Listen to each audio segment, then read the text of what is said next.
Good afternoon, everyone. My name is Mr. Jordan, and I'm the facilitator for the Job Readiness Workshop. And what you're participating in today is considered our orientation process. And I would highly recommend that in the future, anytime you're coming into something new, you get oriented, whether it be a job, housing, programs, buying a car. You get some information up front that explains to you the process, explains to you what your benefits are, what's being offered, answers any questions you may have, so down the line you don't get information that says, wait a minute, I didn't know about this, no one told me about this, and make sure it's a good fit. Okay? So our orientation today is the Job Readiness Workshop. And when you leave here today, hopefully I'm going to answer every question you have, explain what the program offers, and see if there's a good match.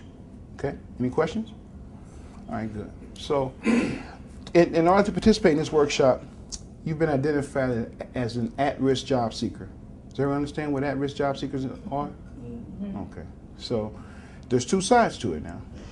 The employer says at risk because they think that you maybe have some barriers or something in your background that's going to hinder you from employment.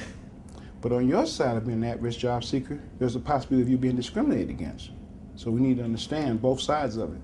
My job as a facilitator of the Job Readiness Workshop is to make sure you understand and identify what your barriers are, lower your barriers so you can participate in the job search and have what we call an effective outcome, which means employment.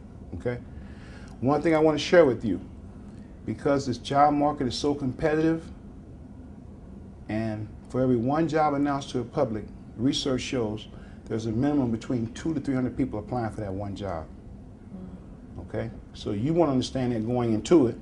Secondly, employers are in a situation they've never been in before, where they can sit back now and pull from the cream of the crop of resumes and applications.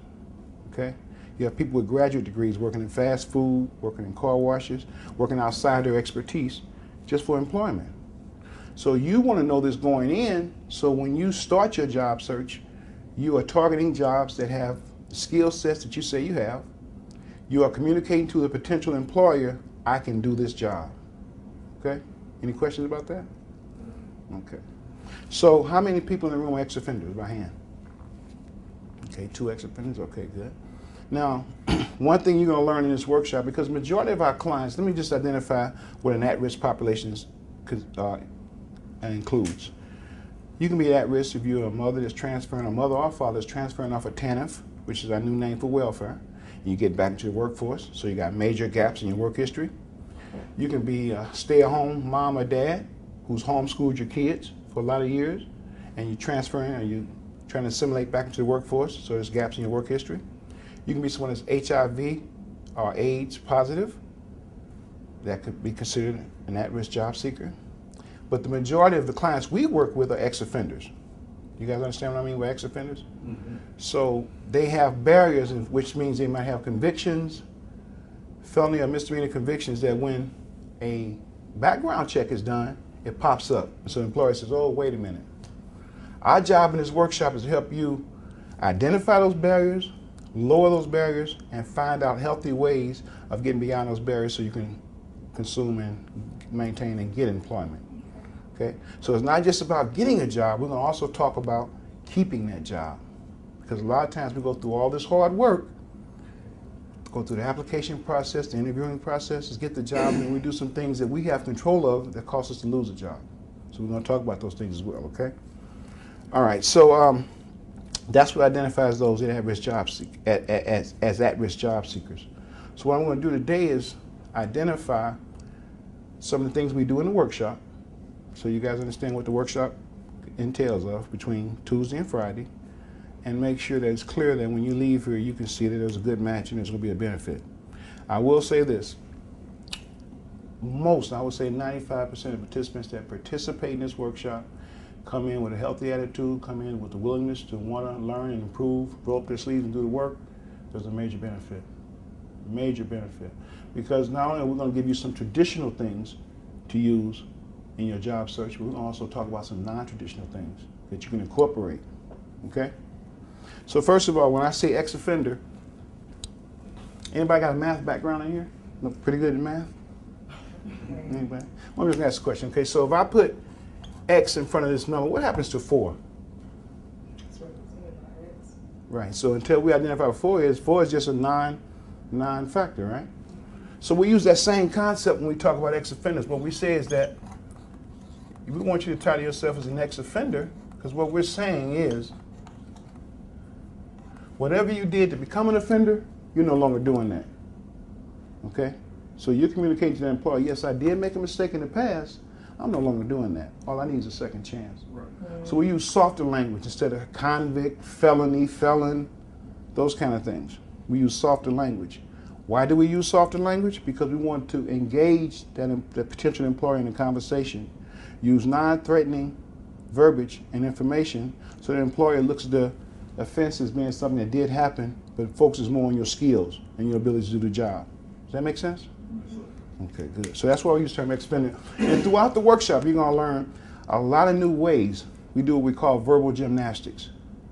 You know, the English language is so rich that we can use other non-threatening verbiage to explain what happened to make those barriers look like they're lowerable or they don't exist anymore. Okay? All right.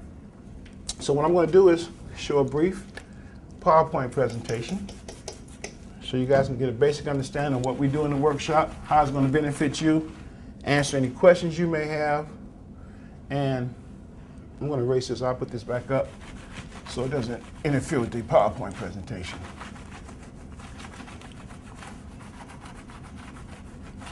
And feel free, any questions, please feel free to ask. In my workshop, there's no such thing as a bad question. We're going to create a safe environment for us to ask questions, interact, learn, exchange information. And what we're going to do is going to be called a lab. You guys understand what I mean when I use the term lab? No. What would be a lab, ma'am? It's just working together. Okay, it can be working together. Would you have an idea what a lab is? Let me give you some examples. What would be Kobe Bryant's lab? Basketball player Kobe Bryant. What would be his lab? The court. Would it be the court where he plays actual games or where he practices at? Where he practices. Okay. Mike Tyson's lab will be a sparring gym. This is going to be your lab because we want to create the environment where you can make any mistakes that you might make in here. So when you go on that big stage, which means your interview for potential employment, you knock it out the park. I'm using sports analogies. Okay? All right? So it's going to be safe. So there's no such thing as a bad question. We're going to have a safe environment where we can talk, ask questions, learn from each other. Because I learned so much by learning from you and vice versa. In exchange, be surprised at what you could say, some information that this man might benefit from. Networking is another example. Okay? So this is going to be our lab. And all I ask of you is number one, I'm not going to ask anything of you that an employer won't ask. So I need you to be on time. Employers want that. I need you to have a healthy attitude. Employers want that. I need you to participate. Employers want that. I need you to roll up your sleeves and do the work, because I hate to use the term promise, but I'll use it this time. I promise you that if you do the work, incorporate and accept the information and apply it to your situation, there's going to be a major benefit. Yes, ma'am. Well, I have a similar, it's not just going straight after employment, but to get into like a CNA, to get my license in CMT, which I do have barriers on my record that will stop me to even enroll in any programs like that. So when I asked for ex-offender, you didn't raise your hand. So you're not, are you an ex-offender? I'm not a felon. Okay, right. But ex-offender, that's a great point. Ex-offenders can incorporate misdemeanors or felonies. Ex-offender just means that you did something in your background that's considered a blemish to potential employers. And it could be a barrier to employment, okay? But we have some information for you. Matter of fact, I want to touch on it during our PowerPoint presentation that can help you in that specific situation, okay? Any other questions? Okay, let's get started with our PowerPoint. The official name of our program is called Beyond the Convictions, which means that we are an agency, and our mission statement is to help at-risk job seekers seek employment, maintain employment, educate them about barriers. But one of our goals is building brighter futures. Now, how are we going to build brighter futures? How can BTC, Beyond the Convictions, build a brighter future? Our philosophy is this: if we can impact you in a positive way to help you maintain and sustain employment, to help you identify your barriers that you have in front of you, to identify them as well as develop some strategies to lower them, that your future hopefully will get brighter. Now, we're not a one-stop shop where we can address all your issues, but we can identify certain things based on employment. And what you guys are participating in is a job readiness workshop, which means that we're getting you ready to do an effective job search, get employment, and maintain employment. Does that make sense?